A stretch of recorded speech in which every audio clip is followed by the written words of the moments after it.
प्यारे बच्चों, आप सभी का मेरे YouTube channel maths with Shahid Ansari में स्वागत है।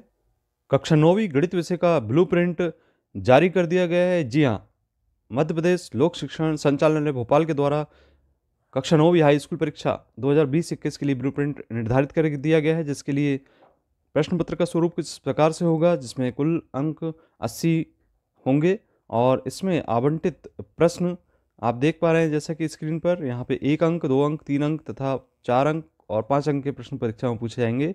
कुल प्रश्नों की भी निर्धारण कर दिया गया है और इसके अंतर्गत सबसे पहले ब्रिज कोर्स पूछा जाएगा, जिसके अंतर्गत 10 अंक निर्धारित किए गए, इसमें आवंटित किए गए हैं और इसमें 1 अंक वाले 5 प्रश्न तथा 2 अंक वाला 1 प्रश्न, 3 अंक वाला 1 प्रश्न पूछा जाएगा। प्रश्नों की कुल संख्या 2 होगी। इसमें बहुपद चैप्टर में आपको इसका अध्ययन नहीं करना है, इसको आपको छोड़ देना है पहले, जैसा कि आपको बता दिया गया है पूर्व में।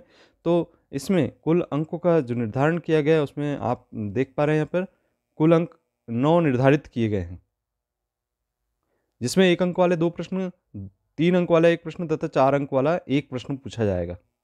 अध्याय 3 की बात करें, जिसमें निर्देशांक ज्यामिति के अंतर्गत कुल 8 अंक निर्धारित किए गए हैं और इसमें 1 अंक वाले 2 प्रश्न तथा 2 अंक वाला 1 प्रश्न तथा 4 अंक वाला 1 प्रश्न पूछा जाएगा। कुल प्रश्नों की संख्या 2 होगी। इस प्रकार अध्याय 6 में भी देख रहे हैं हम, रेखाएं और कोण के अंतर्गत 6 अंक निर्धारित किए गए। 1 अंक वाला 1 प्रश्न, 2 अंक वाला 1 प्रश्न तथा 3 अंक वाला 1 प्रश्न पूछा जाएगा। कुल प्रश्नों की संख्या 2 होगी। और फिर इसके बाद त्रिभुज के अंतर्गत ये हमें छोड़ देना है, इसका अध्ययन नहीं करना है। और यहाँ पे कुल 5 अंक निर्धारित किए गए हैं, जिसमें आप देख रहे हैं यहाँ पर 1 अंक वाला 1 प्रश्न तथा 4 अंक वाला 1 प्रश्न पूछा जाएगा। और इसके बाद अध्याय 8 की बात करते हैं। तो अध्याय 8 में आप देख पा रहे हैं चतुर्भुज के अंतर्गत 4 अंक निर्धारित किए गए हैं। 1 अंक वाला 1 प्रश्न तथा 3 अंक वाला 1 प्रश्न पूछा जाएगा परीक्षा में। वृत्त अध्याय 10, इसके अंतर्गत हमें इसका अध्ययन नहीं करना है और 4 अंक यहाँ पे निर्धारित किए गए हैं। 1 प्रश्न 4 अंक का पूछा जाएगा।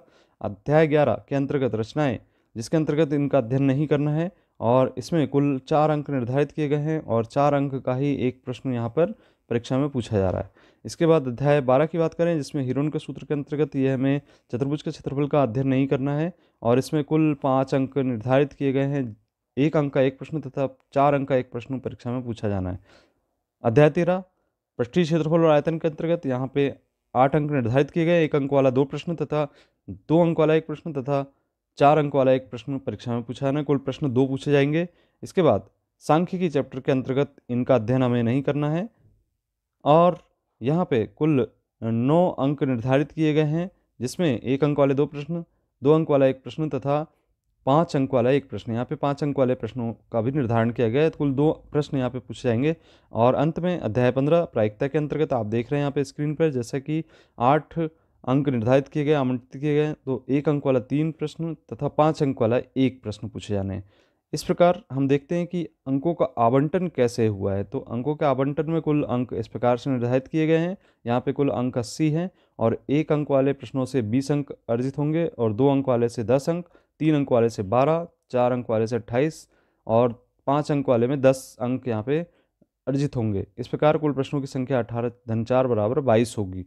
इसमें कुछ नोट भी दिए गए हैं। तो इसमें नोट के अंतर्गत हम देख रहे हैं यहाँ पर इस वर्ष परीक्षा से हटाया गया पाठ्यक्रम की बात करते हैं। तो यहाँ पर अध्याय 1 संख्या पद्धति, अध्याय 2 दो चर वाले रैखिक समीकरण, अध्याय 5 यूक्लिड की ज्यामिति का परिचय और अध्याय 9 समांतर चतुर्भुजों का क्षेत्रफल, यहाँ पे हमें इसका अध्ययन नहीं करना है। इसके बाद कुछ और निर्देश यहाँ पे दिए गए हैं, जैसा कि यहाँ पे बहुविकल्पी प्रश्नों की बात कर रहे हैं। तो यहाँ पे बहुविकल्पी प्रश्न, रिक्त स्थान की पूर्ति, सही जोड़ी और एक शब्द में उत्तर देने वाले प्रश्न कुल 20 अंक के आएंगे।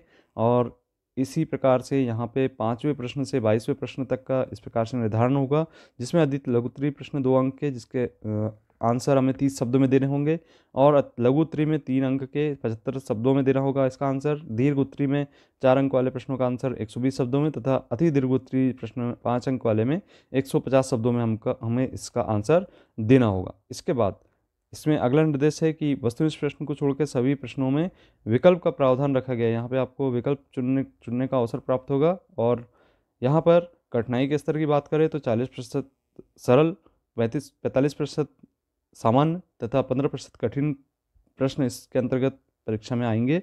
तो आप इस आधार पर अपने परीक्षा की तैयारी करें। धन्यवाद।